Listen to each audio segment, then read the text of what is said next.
There's been so many people this year that have gone missing and died of hypothermia. So I have an obligation to you members, you subscribers, viewers in general, to show some safety survival tips in different conditions. I'm going to show you a couple of ways that we can start a fire with a dead lighter as well. I know these tricks work, or I wouldn't be showing them to you. Hi, I'm Greg Ovens, and this is Ovens Rocky Mountain Bushcraft.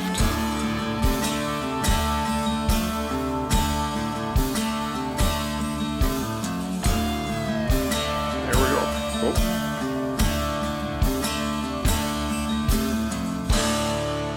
Starvation is usually not an issue, but hypothermia is the #1 killer of lost hikers and people stranded in the bush. So we got to get back to basics. A lot of these people, from the research I've done, are day hikers because they're not prepared. They're not planning on getting lost, but when they get lost, they get in a situation. They don't have a raincoat and they don't have a way of starting a fire. And even if it's warm, 70 degrees out, if the weather changes, it starts raining, you get wet, you don't have a raincoat, you can get hypothermia, even in the summer when it's warm. Now, I've shown lots of different fire starting methods, but you can't rely on a bow drill if it's raining. The sandwich bag trick, you can't rely on that if it's cloudy. There's variables. People that are going overnight or for 2 or 3 days usually are prepared, and that's why it's not as dangerous for that group. So, #1, always take a lighter. Don't plan that you can start a bow drill fire because you've seen some of my videos or somebody else's videos. Don't leave home without a lighter. Most of these people that have died this year in BC, and I can't even imagine how many through North America or the world that have died of hypothermia this year just because they didn't have a lighter. Don't leave home without it, for crying out loud. This is the kind of thing you're going to look for. Now, it's winter here, but, you know, rain, snow, whatever the case may be, a dry place is usually under a big tree like this one that's got a lot of needles, a lot of branches. It'll keep the rain and the snow out. Now, actually, fire is easier to start in the winter when it's cold like this than when it's raining. But even if it's raining, we're going to have dry needles under this tree.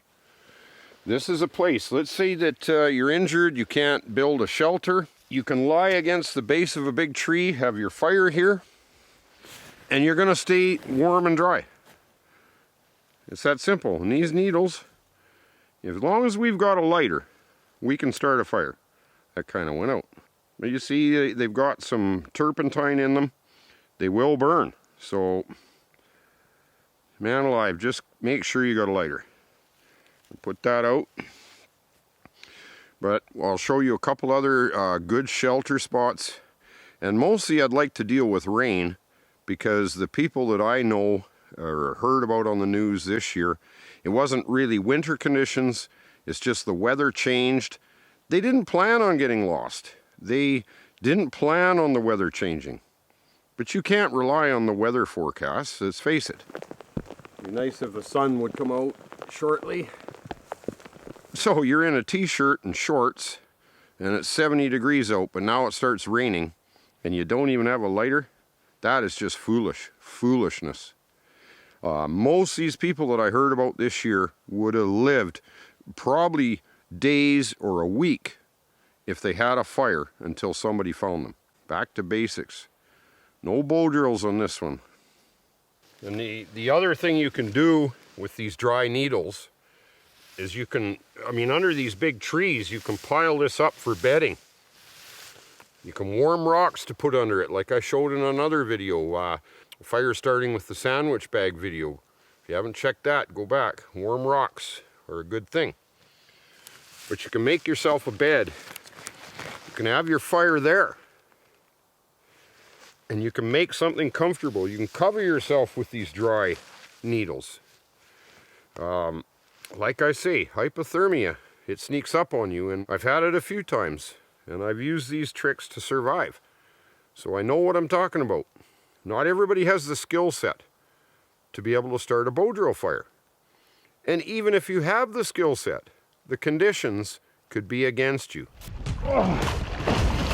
Oh, I can't get warm. I can't move my hands. I've got hypothermia.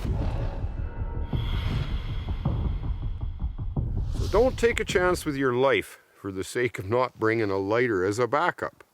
I'm telling you, man. Now, I'd be fine just starting a fire right here, staying by this big tree. There's lots of firewood in the area. That's another thing to look for. Don't try to find a spot and you've got no firewood. You gotta have firewood if your life's on the line. Now, if your life's on the line, you're gonna start a bonfire and then maybe people will find you. But you have to be careful with that idea. You don't want to burn the whole forest down and it's windy and all of a sudden you can't get out of the forest fire. But I guarantee you they'll find you. Maybe a group of trees that's off by itself so it's not a danger to start the whole forest on fire. That's the kind of stuff you do in a survival situation. This video is about survival, not bushcraft. There's a difference. So now I'm in a spot, a little different setup. We've got some big overhanging rocks. And this is another good spot to look for, is where you have some overhanging rocks. Usually you can find a good spot for a shelter. So we're gonna look around here and I'll show you another good spot.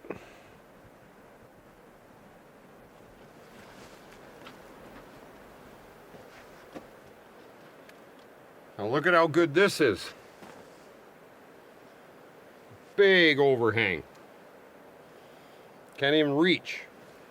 And the ground is soft here. It's kind of like flour, the dirt here under this. This is like a very soft shale. Perfect spot. This is what I call a perfect spot.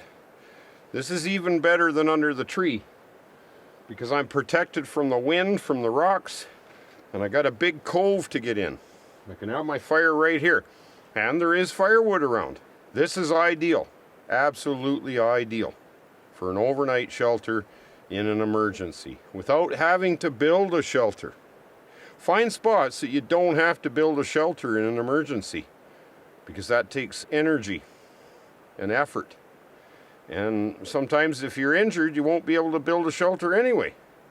But if you got a lighter, you should be able to start a fire. This is what I like.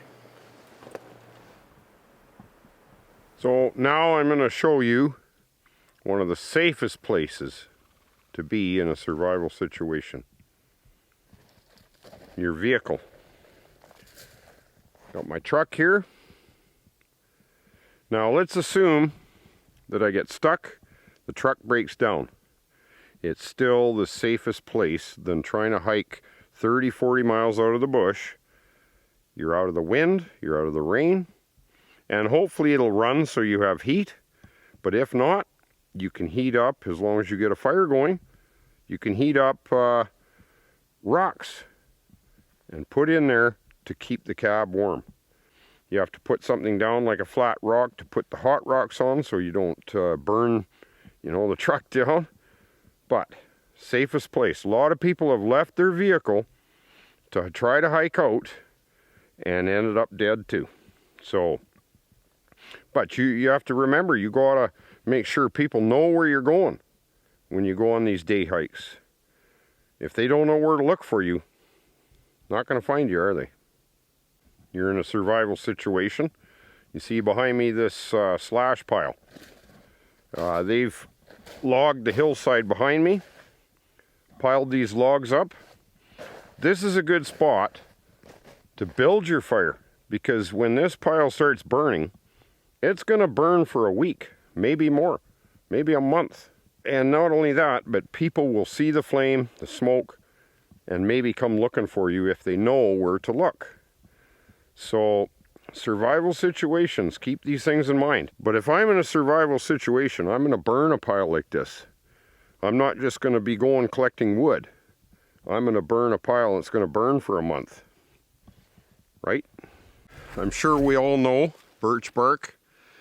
If you have it in your area with a lighter, Very simple. Burns for a long time. Don't need paper in the bush.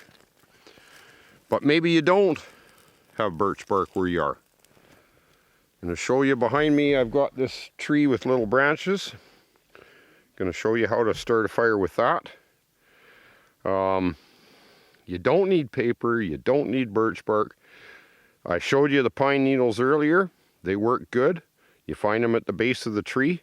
That's a good fire starter as well. But make sure you got your branches ready before you attempt a fire. These branches, this tree's out in the open. But even in a rainstorm, underneath a big tree, the dead branches underneath the branches that come down will be dry. So you can do it easily with these little branches too, with a lighter as well. Don't leave home without it.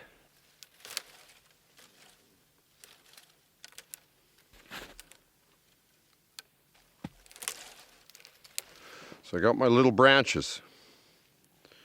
What I usually do is I'll take the branches, break them in half. Now I got them like this. Break them in half, turn it around, and then we got this.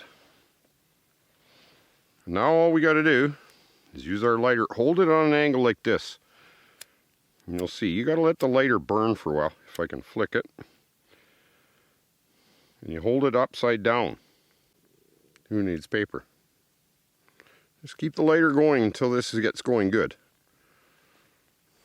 But I'm using the little ones. There's little guys. Starting to get hot in my hand. Now I'll take this and put it underneath my fire that I've already prepared. I got my fire ready to go. Getting hot in the hand now. At least I won't get frostbite. Make sure you get the little dry guys. And when you bunch them up like that, it'll go like crazy. You don't need paper, and you don't need birch bark. You don't even need the pine needles if you do it this way. So now you've seen some of the places that you want to find shelter. I've shown a couple of ways of starting the fires with a lighter. Now what I want to do is show you, even if your lighter's dead. I chose one that just has spark, doesn't flame. I'm going to show you a couple of ways that we can start a fire with a dead lighter as well. As long as you have even a dead lighter, you can start a fire. It's December, and we can still find the little pods on the dogbane.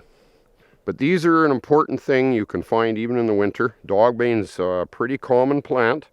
We'll use these seeds to get a fire going. Then I will show you one other method of starting a fire with a dead lighter. These tricks are important. They could save your life, but don't leave home without a lighter, as I keep emphasizing.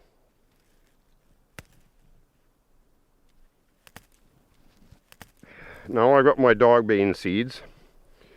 I'm going to collect a little bit of fine, dead, dry grass. And what I really like for a one spark situation is these dead junipers. Or any dead needles, really. If the grass catches, these will go up, and we go from there. Build our fire up bigger and bigger. The dogbane seeds, when they catch, are only going to burn for about half a second. They go up instantly, but it should be enough to start the grass and then start our dead needles of whatever kind we're using. And you'll notice there's been no joking or humor in this video, because it's serious. Fire is #1 survival thing to master if your life's on the line. You can go without water for a week, and usually there's snow this time of year where I am, but if you get hypothermia, you can get it in the summer if it's raining. So master fire, it's important. And I should mention too, I'm going to be using dogbane seeds. Other seeds work. Thistle, ammoni, dryad, goat's beard, all these. But what I like about the dogbane, which is a common plant, is the pods stay dry. So even if it's raining, the seeds will be dry inside the dogbane pods. Dead grass, my juniper, and then we're going to work up with sticks. But you know what? It's important to know how to start a fire with a dead lighter that just sparks. So this is an important part of this video. I'm going to make a pocket right here under the tree with these dead needles, and this should go almost immediately. Now if it's windy, you need to protect these seeds.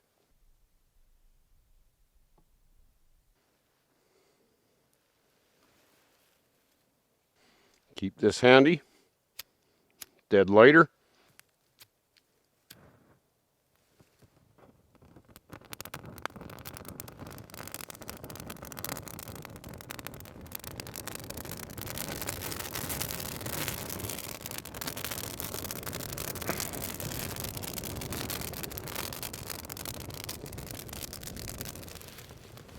Now I want to scrape the needles away.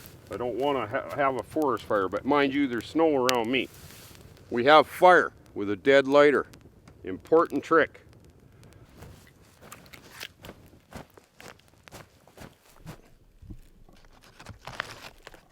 So with our second fire, we're going to be using, just with the spark from the lighter, some dead rotted stump. Now, if you go back to some of my other videos, this is an important thing to remember.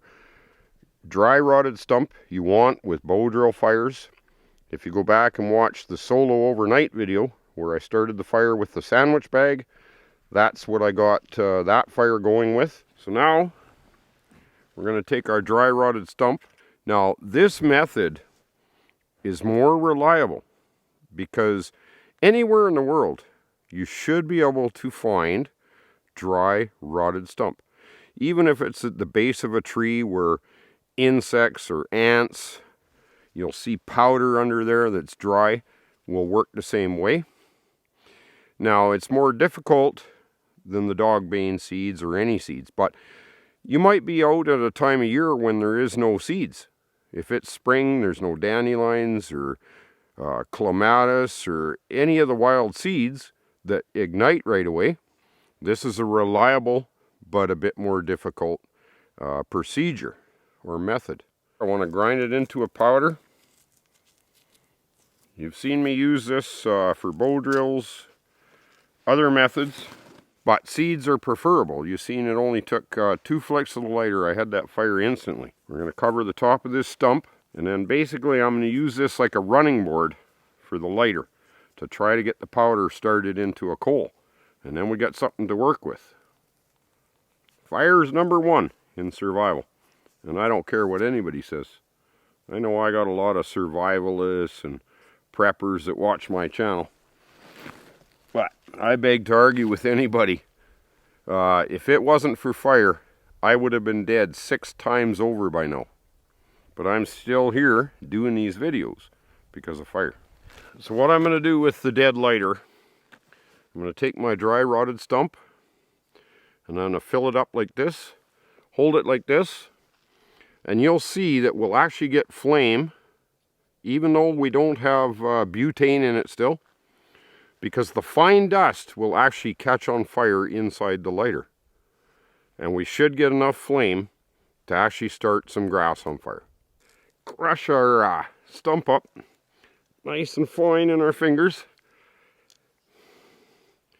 We fill this up. The dust will be so fine, it's like when they get them fires in the grain elevators just from the dust from the grain. I'll try to show you here that this, you'll see little puffs of flame, even from the dead lighter.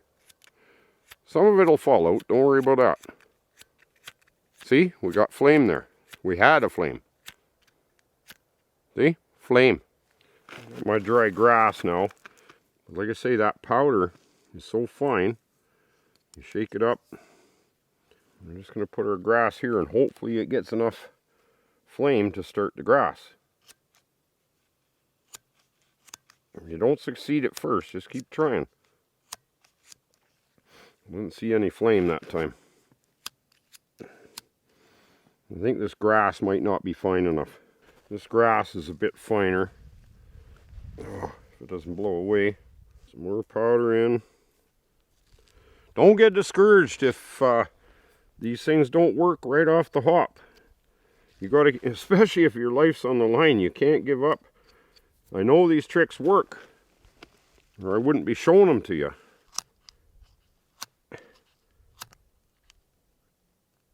It went, see? I'm not going to start a fire this time, but you see, just that powder, just with spark, you get enough flame to get your grass going. Man alive, pay attention to these tricks and always carry a lighter. Okay, I hope you learned something from that. I hope one day maybe these tricks will save someone's life. Don't leave home without a lighter. Stay with your vehicle. If it's running, you've got a good place. Carry a blanket in your vehicle. And also, if you're going on a day hike, take a raincoat. Hopefully these tricks are really helpful to you. I will be showing other ones, other fire starting methods. If you haven't seen the one where I started the fire with the vehicle, go back and check that one. The more fire tricks you know, the better off you are in the great outdoors.